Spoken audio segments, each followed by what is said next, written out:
Today, we're going to dive into a topic that's been making headlines around the world: President Trump's big, beautiful tax bill. Now, it's been hailed as a massive tax cut for struggling Americans.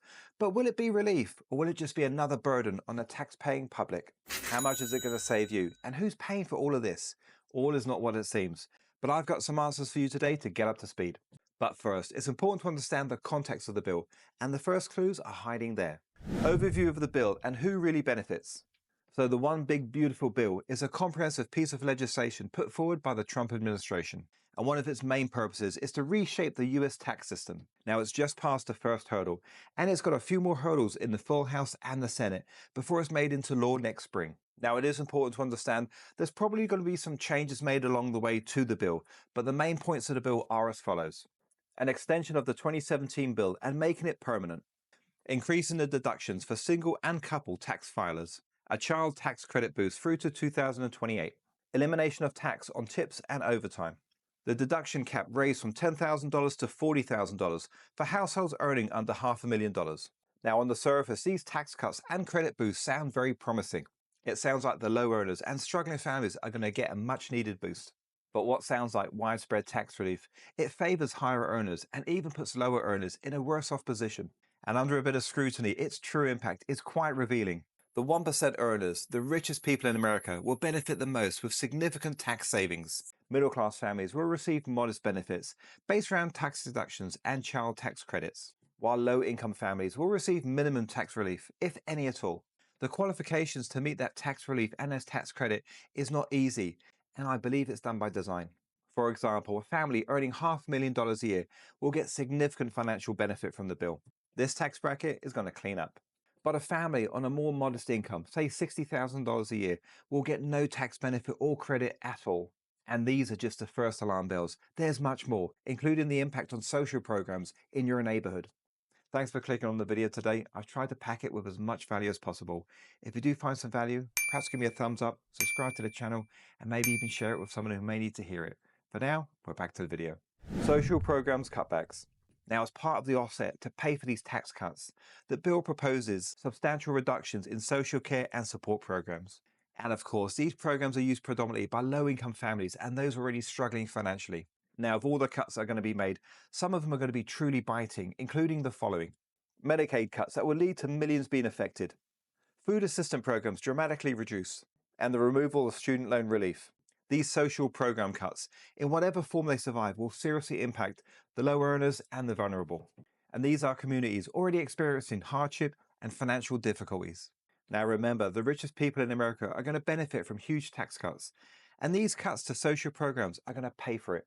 Now, I don't know about you, but it doesn't quite sound right to me.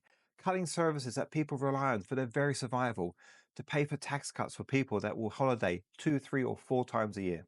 And there's more. And these next ones are going to impact everybody except the rich. Long-term economic implications. Now, the clues are there in the legislation on how this bill is going to hit and who's going to get hit the hardest. And as time passes, the big beautiful bill becomes anything but, as the long-term implications start to show. The increased national debt will rise to $38 billion over the next 10 years. Reduced funding will affect all areas, including infrastructure, healthcare, and education. And history always shows that it's the poorer families and the vulnerable that will always be hit the hardest. And if we're going to be completely honest, this is just the tip of the iceberg, as the past 5 years has adequately shown us. Any number of national or global emergencies can add more uncertainty and more financial stress. The volatility caused by this bill for the struggling and the vulnerable is a worry and a cause for concern. But how will this big beautiful bill affect people in real time, and what's going to be the impact on your income? Real life scenarios. So to put this into context and to get an idea of the real impact on you and your family, I've got 2 scenarios for you. The first scenario is the Johnsons. They are on a very comfortable $600,000 a year. They have multiple vacations and trips, a big house in the best part of town, and all the luxuries they want. President Trump's big beautiful bill will make them better off to the tune of about $20,000 a year from tax deductions and credits. The new tax bill is going to make them richer, and they can have another vacation. The Smiths, on the other hand, only earn $50,000 a year and are entitled to family benefits to supplement their income. The new tax bill gives them a modest $1,000 tax reduction on their earnings. However, they lose some benefits. They have increased costs due to Medicaid cuts, and as inflation rises, the cost of living moves beyond their means. The big beautiful bill will not only make the Smiths worse off, it'll actually put them below the poverty line. One small emergency in the future will financially crush the family. So while both families receive tax cuts, the relative benefit is definitely skewed towards the higher earners. Public response and political debate. Now, unless you've been living on the moon for the past few months, you would have seen on social media or on TV the debate surrounding this bill. And however this bill has been presented to the public and the voters, it had its critics and its supporters. Now, in one corner, people that support the bill will argue that it will stimulate much needed growth, will promote the American economy, and reward those that work hard. And those that don't support the bill, in the other corner, will label it as a reverse Robin Hood policy that will steal from the poor and feed the rich. They will say it punishes the very people that actually hold up the economy on a day-to-day basis.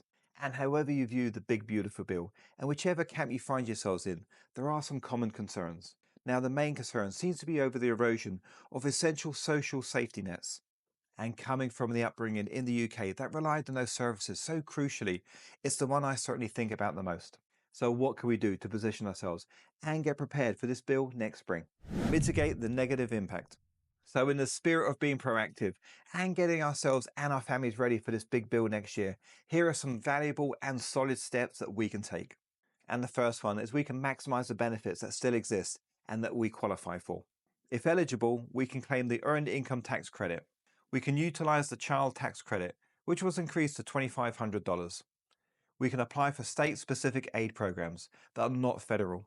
Number two here is you can cut your high-interest debt and pay it down as aggressively as you can.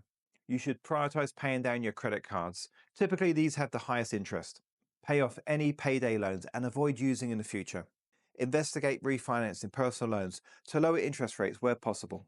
These proactive steps can put you in a better position to make sure your debt is minimal as possible. You can also be proactive and make financial literacy a priority. Make it your new hobby. You can learn how you can use the tax credit for every benefit in your income bracket. You can use all free resources to get educated, like finance workshops, non-profit credit counseling, and even YouTube videos. Learn how deductions, credits, and income brackets will affect you. You can start a side hustle and put those dollars to work for you. They will be your workers. Build extra income streams, small and easy to do. Use your dollars to pay down your high interest debt. Rent out space like a bedroom, a basement, even a driveway. Every $50 made is debt reduced. Lean into your community resources and pull together. A network of people can achieve far more than any individual, and you can get all the resources to where they need to be. Organize and use food banks, aid groups, and local non-profits. Pool your resources. Investigate if reduced Medicaid services are covered by alternative healthcare aid.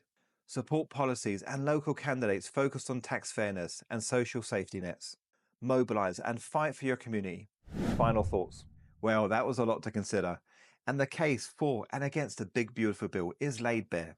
After all things considered, the benefits of this new tax bill are distributed unevenly, with the wealthiest people benefiting the most. But the most concerning are the sweeping cuts and the significant reductions in social care programs. These will pose significant problems to low-income Americans already struggling.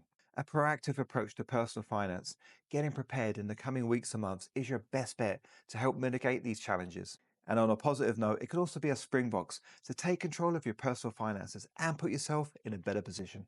The opportunities are there if we take them. Just putting together a simple budget to manage your salary will be an excellent place to start. And if you need help with that, then watch this video right here. I'll take you through the same process I did when I had to manage my budget. And as I was brand new to personal finance and building my financial literacy, it's a simple budget and it got me exactly where I needed to be. I'll see you there.